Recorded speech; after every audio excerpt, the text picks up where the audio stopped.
আসসালামু আলাইকুম।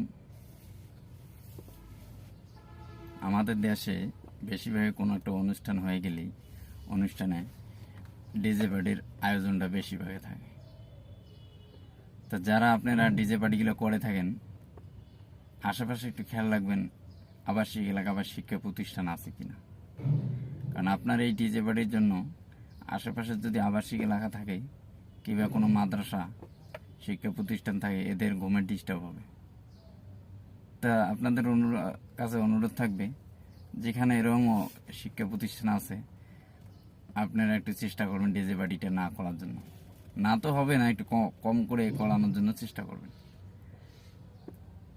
কেননা বেশিরভাগ খেয়াল রাখবেন আবাসিক এলাকাগুলোর ভিতরে বা শিক্ষা প্রতিষ্ঠানে দেখবেন হাফিজি মাদ্রাসাগুলো আছে, এগুলো এরা 10টার মধ্যে ঘুমা যায়, 3টা 2:30টার মধ্যে এদেরকে জাগ্রত করা হয়। তাই আপনারা চেষ্টা করবেন ডিজে পার্টিটা আবাসিক এলাকার মধ্যে না করার জন্য। ধন্যবাদ। আসসালামু আলাইকুম।